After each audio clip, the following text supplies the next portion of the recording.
소시와 원실이 있는 서에 이제 월구, 판교선이 있습니다. 그리고 신안산서까지 해서 트리플 역세권이라고 볼 수 있습니다. 이 지역은 오랫동안 변방으로 취급받아 왔어요. 보통 우리 사람들이 시흥하면은 근데 무조건 멀다고 느낄 수밖에 없는 게 교통편으로 가기가 너무 어려워요. 차로 가지고 가지 않은 이상은 거의 힘들다고 봤었어요. 근데 이번 강남권으로 출퇴근이 용이할 수 있기 때문에 만약 시흥시청에서 판교까지 가서 판교에서 갈아타면요, 신분당선 갈아타면은 강남권까지 거의 30분도 안 되게 20분에 30분이면 출퇴근이 가능하게 됐습니다. 그럼 완료되면 어떻게 될까요? 그럼 그런 출퇴근이 용이하는 그 수요층들이 당연히 몰릴 수밖에 없어요. 그리고 시청도 이쪽 안에 다 있고요. 그러면 이 복합 환승센터가 시흥시청역에 위치를 하게 된다면은, 그리고 그 중심권에 상권이 형성되면은 당연히 수요는 몰릴 수밖에 없습니다. 그럼 성장 가능성은 무궁무진하다고 할 수 있죠. 분당의 판교, 강남에 그리고 광명 KTX까지 어마어마합니다. 이걸 원하는 수요가 그리고 빠른 시간 안에 도착할 수 있게 해주기 때문에 그거를 상상을 해보신다고 생각해 보세요. 집가 상승은 확실히 되지 않겠습니까? 제가 또 하나 군데 설명을 드릴게요. 이 지역은 제가 투자를 하는 건 아닌데 이 얘기를 들으시면 다른 지역이 왜 지금 가치가 느끼는지 아실 겁니다. 독산동에 거주하시는 분들은 알 거예요. 독산동은 서울은 서울인데 서울도 아닌 경기도 아닌 그냥 변방으로 취급받아 왔습니다.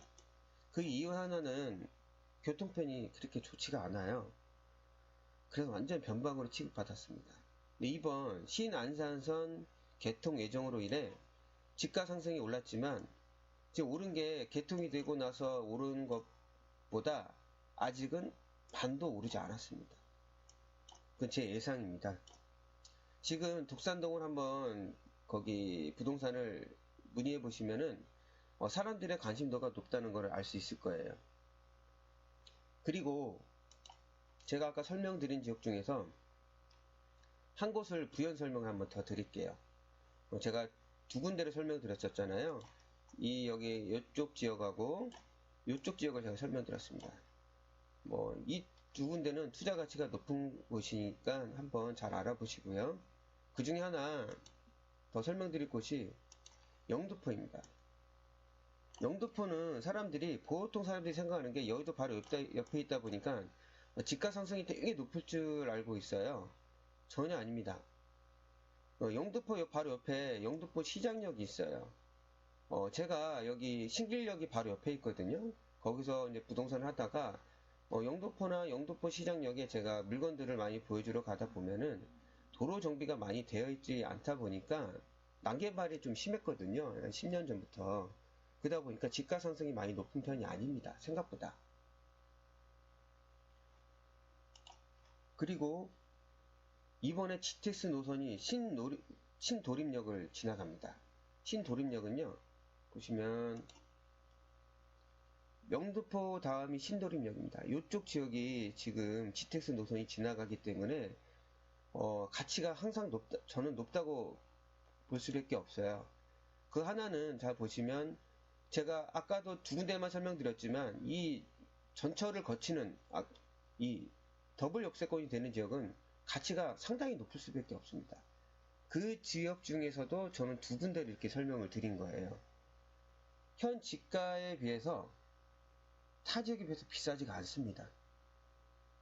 한번 이 신안선 노선이 개통을 2024년이면 한 2027년이 될 거거든요. 한 8, 9년이 남았는데 그 전에 관심을 갖고 이쪽 지역에 알아보시면은 생각보다 투자 대비 큰 수익을 남길 수 있을 거라고 생각합니다. 다음에 더 좋은 부동산 뉴스로 찾아뵙겠습니다.